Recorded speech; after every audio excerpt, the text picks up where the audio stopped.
ఈరోజు పామర్ నియోజకవర్గంలో వైకాపా నేతలు పెరిగిన పెట్రోల్ డీజిల్ని ఉద్దేశించి నిరసన కార్యక్రమం చేయటం చాలా హర్షణీయం.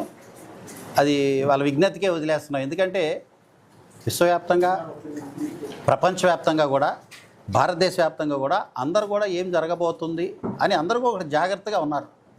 రెండు దేశాల మధ్య యుద్ధం ఈరోజు ప్రపంచాన్నే కుదిపేస్తుంది.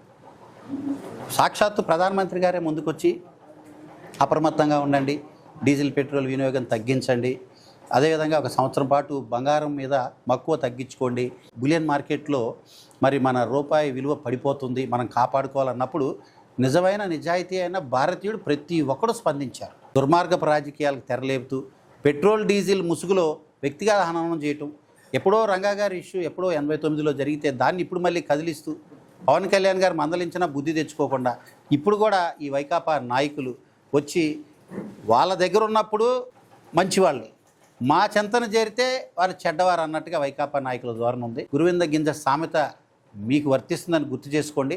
ఎందుకంటే పక్క జిల్లా ఎన్టీఆర్ జిల్లా ఏకంగా అధ్యక్షులే ఆ రోజు రంగా గారి యొక్క చనిపోవటానికి కారకులైన కీలకమైన A1 to A3 మధ్యలో ఉన్న వ్యక్తుల యొక్క కుమారులే వైకాపా జిల్లా పగ్గాలను పట్టుకుని నడిపిస్తున్నారు.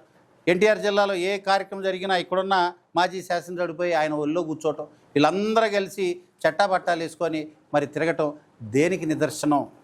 అందుకనే వ్యక్తిగత హననం, కుళ్ళు రాజకీయాలకి తెరలేవటం తప్పు అని తెలియజేస్తూ, ఇది ఒక ఎమోషనల్ మూమెంట్. భారతదేశ వ్యాప్తంగా భారతీయుడి యొక్క బాధ్యత.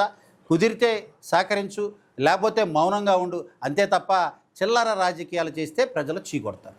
గురించి నేను గలమెత్తితే సరిగ్గా 15 రోజులు తిరగక ముందే కలెక్టర్ సమ్మిట్లో ఆనరబుల్ చీఫ్ మినిస్టర్ స్టేట్ వైడ్గా లింక్ రోడ్, డొంక రోడ్ల గురించి ప్రణాళికలు సిద్ధం చేయండి అన్నాడు. దిస్ ఈజ్ నాకు పర్సనల్గా నాకు చాలా గర్వంగా ఉంది. నేను పామర్ రైతుల గురించి అడిగా, ముఖ్యమంత్రి గారు రాష్ట్ర వ్యాప్తంగా రైతుల గురించి ఆయన కలెక్టర్స్కి అడ్వైస్ ఇచ్చారు.